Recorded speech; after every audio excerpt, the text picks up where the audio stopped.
wabarakatuh. Halo teman-teman, selamat datang di channelnya Antami. Sebelumnya perkenalan dulu, saya Antami Adinda Putri dengan NIM 2024-247-011-0083. Saya dari Apoteker Universitas Muhammadiyah Malang, angkatan 16. Nah, di video kali ini saya akan membahas salah satu alat kesehatan paling penting dalam dunia medis, yaitu endotracheal tube dengan cuff atau biasanya disebut dengan ETT. Apa itu ETT, bagaimana cara kerjanya, dan bagaimana penggunaannya? Yuk simak videonya sampai habis.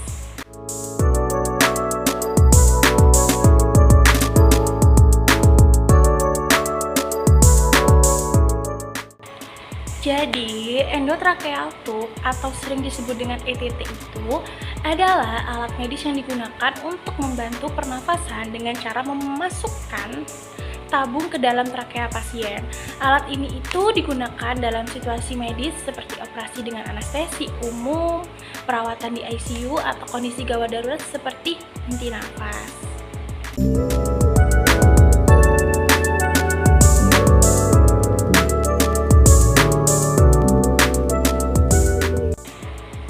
Fungsi utama dari ETT adalah untuk memastikan jalan pernafasan tetap terbuka dan memungkinkan pemberian oksigen, gas anestesi, atau ventilasi mekanis pada pasien.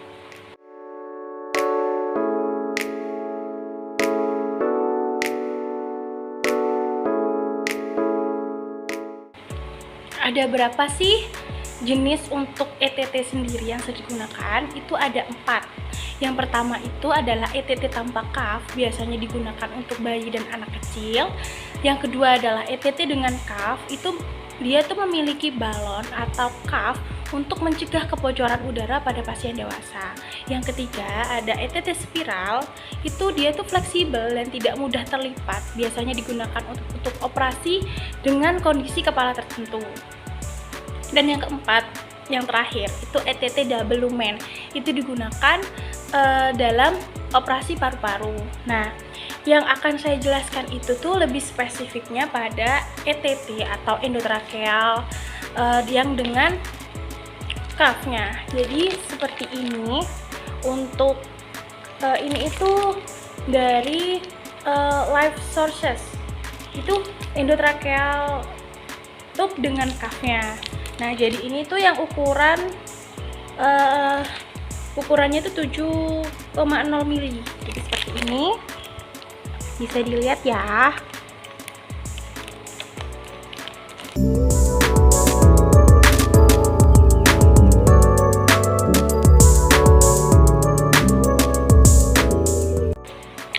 Lalu, bagaimana cara pemasangan ETT yang benar?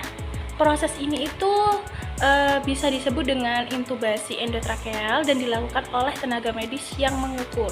Berikut langkah-langkahnya, bisa disimak videonya ya di sini. Ensure that the equipment is prepared and check that the laryngoscope is working and the cuff on the tube inflates and deflates properly. Pre-oxygenate the patient with bag and mask ventilation for up to 1 minute before attempting to intubate. Standing behind the patient with the head in the sniffing the morning air position, with the left hand, insert the curved blade of the laryngoscope into the mouth over the right side of the tongue, displacing it to the left and upwards. Advance the laryngoscope slightly until the tip of the epiglottis can be seen posterior to the back of the tongue. Advance the tip of the laryngoscope blade into the vallecula between the epiglottis and the tongue. With the handle of the laryngoscope pointing away from you at 45 degrees, lift upwards and away to lift up the tongue and epiglottis to display the vocal cords and the laryngeal opening.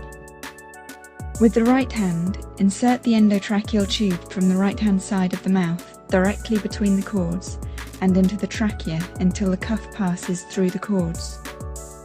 The markings on the tube at the incisors will show between 21 and 24 centimeters in the average-sized adult when the tube is in position. Remove the laryngoscope and inflate the cuff with approximately 15 mils of air to prevent air leaking during ventilation. Attach the tube to the bag and valve apparatus and ventilate the patient with the oxygen flow on 12 to 15 litres per minute. Confirm the position of the tube by auscultating over the apices of the lungs, the axillae and the stomach. If it is not in the correct position, deflate the cuff and remove the tube. Resort back to bag and mask ventilation and repeat the intubation process from the beginning. If the tube is in too far, the right lung will be ventilated only via the right main bronchus. If this occurs, deflate the cuff and withdraw the tube 2 to 3 centimeters. Re-inflate the cuff and recheck the position. When the tube is in the correct position, tie it in place with cotton tape and attach the tube to the ventilating apparatus and ventilate the patient.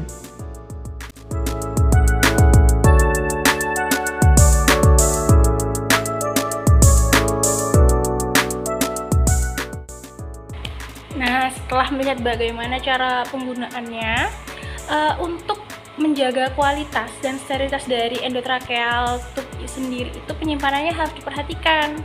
Berikut beberapa tips dari saya bagaimana cara penyimpanannya.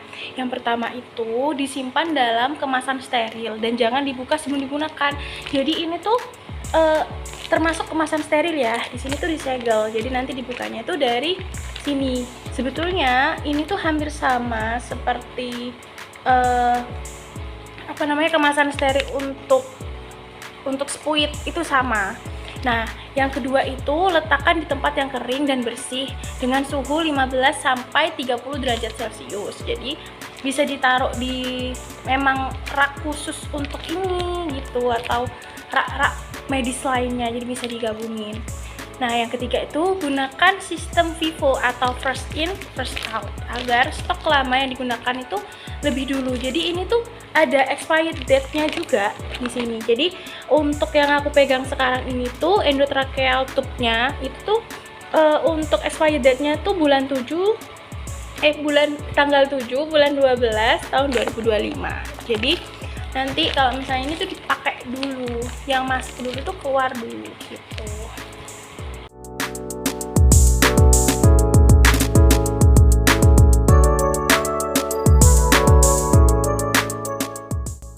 Selanjutnya, saya akan menjelaskan bagaimana sih cara pemusnahan untuk endotracheal tube sendiri. Kalau pemusnahan endotracheal tube-nya ini itu karena kadaluarsa, ya, itu ETT-nya itu melebihi tanggal kadaluarsa. Itu berarti dia tuh dianggap tidak layak digunakan dan harus dimusnahkan. Nah, langkah-langkah yang harus diikuti itu yang pertama, identifikasi dan pemisahan. Jadi pisahkan ETT yang kadaluarsa dari stok yang masih valid untuk mencegah penggunaan yang tidak disengaja. Yang kedua adalah dokumentasi. Jadi catat itu detail dari endotracheal tube yang akan dimusnahkan, termasuk jumlah, nomor batch, dan tanggal kadaluarsanya. Nah, untuk pemusnahannya sendiri itu dilakukan pemusnahan sesuai dengan prosedur yang ditetapkan seperti pembakaran dalam insinerator yang memenuhi standar lingkungan atau metode lain yang direkomendasikan oleh otoritas setempat. Untuk pelaporannya sendiri, jadi sampaikan laporan pemusnahan kepada Dinkes setempat sebagai bukti kepatuhan terhadap regulasi. Nah, jika pemusnahannya itu karena endotrachealnya telah digunakan, itu sedikit berbeda. Jadi yang pertama itu berarti ETT yang telah digunakan itu dikategorikan sebagai limbah medis, infeksius, dan memerlukan penanganan khusus. Jadi yang pertama itu dilakukan pengumpulan. Jadi setelah digunakan itu ETT-nya itu harus dimasukkan ke wadah khusus untuk limbah tajam atau kontaminan biologis yang tahan bocor dan tutup rapat. Nah, untuk disinfeksinya sendiri untuk awalnya itu sebelum pemusnahan akhir itu dilakukan disinfeksi awal dan merendam ETT-nya itu dalam larutan disinfektan yang sesuai untuk mengurangi resiko dari infeksinya sendiri. Untuk pemusnahan akhirnya sendiri untuk endotracheal yang udah digunakan ini itu pemusnahannya itu dilakukan melalui insinerasi pada fasilitas yang berizin. atau metode lain yang disetujui seperti autoclave, diikuti dengan penghancuran. Untuk pelaporannya dan dokumentasi, jadi ada rekam proses pemusnahan dan laporan kepada otoritas terkait yang sesuai dengan ketentuan yang berlaku. Itu menurut Direktur Jenderal Kefarmasian dan Alat Kesehatan. Itu ada pedomannya sendiri untuk pemusnahannya. Oke, jadi itu dia review lengkap mengenai endotracheal tube atau ETT. Mulai dari fungsi, jenisnya, cara penggunaannya bagaimana, hingga penyimpanan dan pemusnahannya. ETT itu adalah alat kesehatan yang sangat penting dalam dunia medis, terutama dalam manajemen jalan nafas pasien. Nah, jika kalian suka dengan video ini, jangan lupa like dan subscribe untuk mendapatkan informasi medis lainnya. Sampai jumpa di video berikutnya dan tetap jaga kesehatan ya. Bye-bye.